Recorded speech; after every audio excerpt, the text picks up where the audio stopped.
سوچنا شروع کیا اور سوچا کہ واقعی بات تو صحیح ہے، اور پھر واپس نبی کریم علیہ السلام کے تعاقب میں چل پڑا کہ اس سے زیادہ زرین موقع پھر کبھی ہاتھ نہ آئے گا۔ ملاقات سراقہ پھر شیطان کے فریب کا شکار ہو گئے اور پھر تیزی کے ساتھ واپس لوٹے، اور پھر پیغمبر کی لبوں کو جنبش ہوئی، اور پھر نبی مکرم صلی اللہ تعالیٰ علیہ وسلم کا حکم تھا کہ زمین کا دہانہ کھلا اور سراقہ ایک گرفت پنچھی کی طرح سسکتے ہوئے اس کے اندر قید ہو گئے۔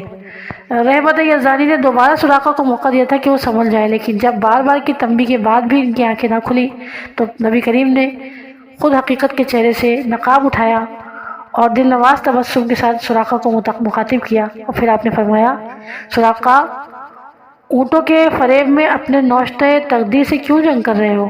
تمہارا مستقبل میری نگاہوں سے اوجھل نہیں ہے۔ جن کی زلفوں کا اسیر ہونا مقدر ہے اسی کو گرفتار کرنے آئے ہو۔ کیا اب بھی تمہیں کفر کی شب و روز کا سویرا نظر نہیں آتا؟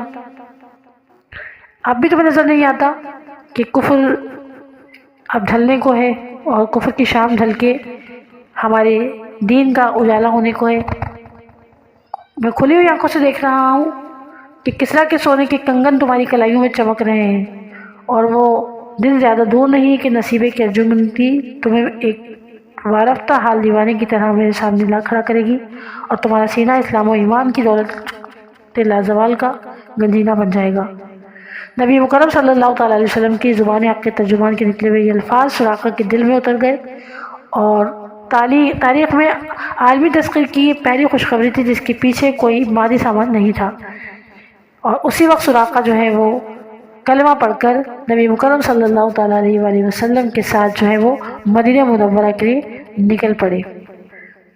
انہیں شہر بدر کر دیا گیا اور یہ نبی کریم علیہ السلام کے ساتھ مدینہ تشریف لے گئے۔ حضرت سراقہ پر جلد ہی صبح سعادت طلوع ہوئی اور وہ مدینہ کی دارالامان میں پہنچ گئے، اور پروانے کی طرح شمع رسالت کے جلووں میں نہاتے ہوئے کلائیوں میں کسریٰ کے سونے کے کنگن پہننے کا یقین ان کی دل کی دھڑکنوں سے منسلک ہو گیا تھا۔ جس رسول نے جبرائیل و میکائیل، عرش و کرسی، لوح و قلم اور جنت و دوزخ اور حشر و نشر کی خبر دی تھی، اسی رسول نے کنگن پہننے کی خوشخبری بھی عطا کی تھی۔ زندگی کے دن اسی انتظار میں گزر رہے تھے۔ ایک دن خلافت فاروقی کے عہد زرین میں حضرت سراقہ سخت بیمار پڑ گئے، علالت سنگین ہوئی، صورتحال یہاں تک پہنچ گئی کہ بڑے بڑے اکابر صحابہ کرام ان کے بالیں کھڑے ہو گئے۔ عالم برزخ کی طرف منتقل ہونے والوں کے نام کچھ لوگ اپنا پیام سلام کہنا چاہتے تھے کہ حضرت سراقہ نے اپنی آنکھیں کھول دی اور مسکراتے ہوئے کہا، آپ حضرات اطمینان رکھیں، یہ میرا آخری وقت نہیں ہے۔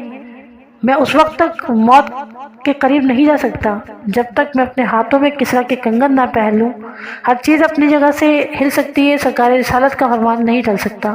چنانچہ ایسا ہی ہوا، سراقہ موت کے چنگل سے نکل آئے اور دیکھتے ہی دیکھتے کچھ دنوں میں بالکل صحتیاب ہو گئے۔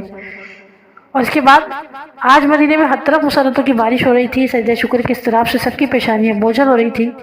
سپیدہ شہر نمودار ہوتے ہی لشکر اسلامی کا قاصد فتح ایران کی خوشخبری لے کر آیا تھا۔ محمد عربی صلی اللہ علیہ وسلم کے غلاموں نے دنیا کی سب سے بڑی طاقت کو اپنے قدموں تلے رون ڈالا تھا۔ آج تاریخ میں پہلی بار کسریٰ کے وانوں پر عظمت اسلامی کا پرچم لہرا رہا تھا۔ حق کی معلومات و جبروت لے کے باطل اقتدار کا غرور چکنا چور ہو گیا تھا۔ چند دنوں کے بعد ایران سے اموال غنیمت جب بکھیرا گیا تو امیر المومنین حضرت سیدنا فاروق اعظم نے سب سے پہلے کسریٰ کے کنگن دریافت فرمائے۔ تلاش کے بعد جب وہ مل گئے تو حضرت سراقہ کو آواز دی گئی۔ اس وقت حضرت سراقہ کا عالم قابل دید تھا، ناز سے جھوم رہے تھے، فتح مسرت سے چہرہ کھلا جا رہا تھا۔ ارمانوں کے ہجوم میں مچلتے ہوئے اٹھے اور فاروق اعظم کے سامنے کھڑے ہو گئے۔ آج حضرت سراقہ کے لیے زندگی کی محبوب ترین گھڑی آ گئی تھی، جس کی آرزو کو ساری عمر ایمان کی طرح سینے سے لگا کر رکھا تھا۔ وہ آنکھوں کے سامنے جلوہ گر تھی۔ اہل مدینہ میں کیف و مستی کے عالم میں اپنے آقا کا زندہ معجزہ دیکھ رہے تھے۔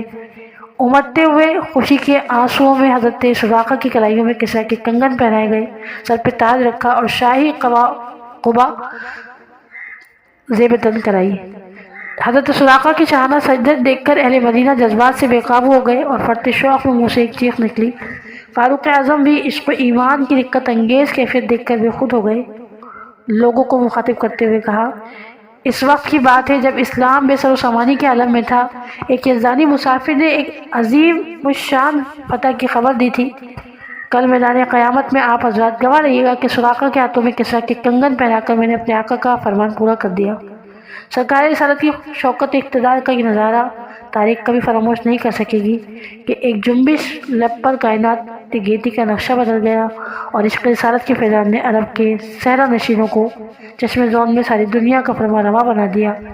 ناظرین، اللہ تعالیٰ سے اس واقعے کے صدقے میں دعا کرتی ہوں کہ جس طرح نبی کریم علیہ السلام کا یہ فرمان پورا ہوا، اور کہاں سے لے کر نبی کریم علیہ السلام ابھی مکے سے مدینہ ہجرت فرما رہے تھے، اندازہ لگائیے، اور ہجرت کے بعد سے نبی کریم علیہ السلام کی حیات طیبہ کا وہ 23 سالہ وقت جو مدینہ منورہ میں گزرا، اور پھر نبی کریم علیہ السلام کے اس 23 سالہ وقت کے بعد صدیق اکبر رضی اللہ تعالیٰ عنہ کی جو دور خلافت تھا وہ تمام وقت گزرتا ہے، اور پھر سیدنا حضرت عمر رضی اللہ تعالیٰ عنہ کے دور خلافت میں وہ بات پوری ہوتی ہے کہ یہ بات نبی کریم علیہ السلام نے جو سراقہ کو خوشخبری دی تھی کہ میں دیکھ رہا ہوں کہ تیرے ہاتھوں میں جو ہے وہ کسریٰ کے کنگن ہے، تو وہ کنگن انہیں ضرور عطا ہوئے، اور اس وقت تک انہیں موت نہ آئی جب تک وہ کنگن انہوں نے نہ پہن لیے۔ یقیناً نبی کریم علیہ السلام کی زبان سے نکلا ہوا ہر کلمہ حق کی ترجمانی ہوتا ہے۔